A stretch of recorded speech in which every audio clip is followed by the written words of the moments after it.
Armand here for E equals MCU. Early morning stroll on this snowy day. There is not any. I didn't see any new news or anything that really. It's all quiet before the storm. That's where we're at. The quiet before the storm, because we're supposed to be getting brand new day trailer tomorrow.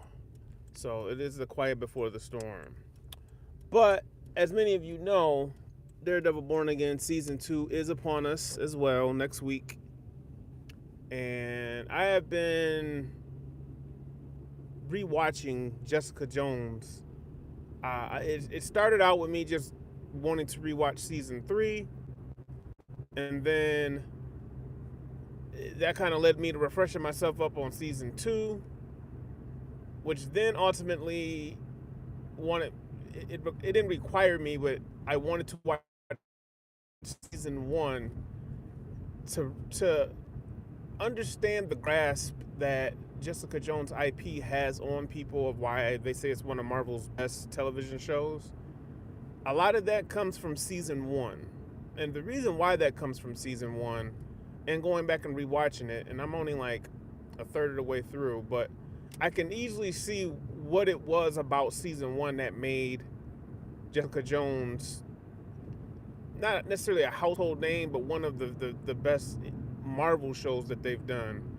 And it was the dynamic of doing a PI show. And what I mean by that is they had the characters set up and the characters in the right place at the right time to execute.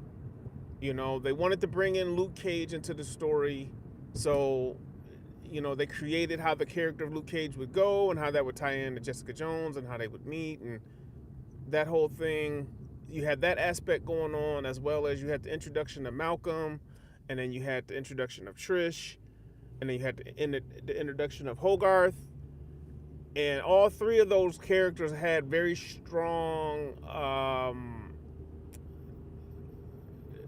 what's the word I'm looking for? They had a very strong, not presence necessarily, but intentions. Like, you could see those three, like, it's about the supporting cast, right? So it's like Daredevil. A lot of people like Daredevil because of Karen and Foggy, and then once they introduced Elektra and Punisher, those characters really, I don't want to say made um, Daredevil, but those characters really paved the way. They were supporting cast, and they supported well. Same thing with Jessica Jones. The difference between seasons 2 and 3 and season 1 was the intention and the focus, and the fact that you had Kilgrave. What people really like about Jessica Jones season 1 is Kilgrave. His powers created such a dynamic that that's what made the show have that extra oomph, that extra element to kind of put it over the top. And going back and watching it and just kind of seeing how he was able to do it, that's what they were missing in season 2 and 3. Now, I was just talking to a friend of mine here on YouTube, and make sure you go check out his page. It's called Culture Filter. My man Phil. I always tell you guys, go watch Phil. Culture Filter. He just did a video on. Sorry, I'm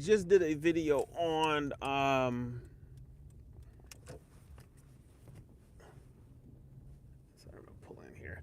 He just did a video on David Tennant returning for Doctor Who, and I believe I'm not familiar with the Doctor Who lore, but I believe he said he's Doctor Who 10, and then it's like the Doctor Who's kind of they were collaborating. They were doing some big event for Doctor Who, and I was just commenting, David Tennant. He got known for Doctor Who. I don't know if that's where he got necessarily famous, because I remember he was also Walter Crouchy or something in Harry Potter. He was the son of the Mystery of Magic guy, the head of the Mystery of Magic. That's where I remember I first seen him, and then it dawned on me, once he hit Jessica Jones. But I remember, and I was telling Phil, I remember back in 2020 when they first announced they were canceling the Netflix shows, that it was reported back then Kevin Feige wanted to keep Charlie Cox Daredevil, Vincent D'Onofrio's Kingpin, um, John Bernthal's Punisher, Kristen Ritter as Jessica Jones, and David Tennant as the Purple Man. And even back then, we were asking, well, how are they going to bring the Purple Man back? Because the Purple Man died. And I was just going through this in my head, and it's just, if you really look at the tea leaves of what they're saying about what Secret Wars is going to be as far as a great reset, or not a great reset, but like, it's not a reboot, but it's like, I believe they said it was going to be 80% the same and then 20% different. And they're going to try to bring things into the sacred timeline. How they choose to do that, how they figure that out, going from the comics and stuff, I don't know. But I can say, if there's talks of reviving the Jessica Jones show, which there have been confirmed talks about that, and seeing how everything has played out with the original information that we got, that Kevin Feige wanted X, Y, and Z, I have no doubt that there will probably be David Tennant's Purple Man would return. And maybe that would just be hinted at first or something, but if they do this all after Secret Wars, there's going to be a lot of characters that we've lost. We pretty much know we're going to get a new Iron Man, we're going to get a new Captain America, Steve Rogers, maybe. Actually, I actually kind of think that we'll probably get the same Steve Rogers, and he'll just come back and just be in guest role. But they're gonna do the whole Hydra Cap thing, and explain how they're gonna do all that in Doomsday and Secret Wars to bring him back. But I do believe Purple Man David Tennant will be back in Jessica Jones. And all I can say, if that is true, because everything else has lined up from what they said they wanted to do, it's just taken like 10 years to do it. But if that is true, the only thing that I could suggest to Marvel is this time, do not kill him off. And it's hard, and I understand with that character, with that kind of power set, it's hard. What do you do with him? How do you defeat him? How do you win? I think with the movies, they're following these movie rules of being very definitive about good guy, bad guy winning. And then as the movies have evolved, they've done a good job of blurring the line between good guy, bad guy. That's one thing they have done good. The one thing they haven't done good is learning how to use their villains effectively. I think they have to realize that their villains drive the narrative just as much as the heroes do.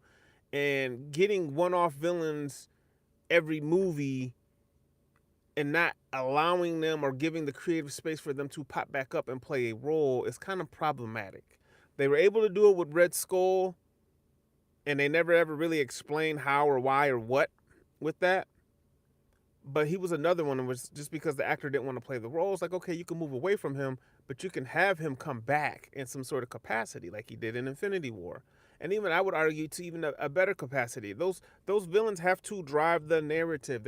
Spider-Man cannot. He has the biggest rogues gallery out of any comic book hero, other than arguably Batman, and you can't even, I wouldn't even say kill his villains off, and which they did a good job of not really doing, with the exception of Mysterio, which now we can't get Mysterio back. So I think they're going to use Secret Wars to right a few wrongs or bring back people that they want to bring back. And this time all I can say is just stop killing your villains. Just stop, put them on a raft, do whatever, but stop killing them, so that they don't have a chance for their story to continue. So that's my morning rant on everything.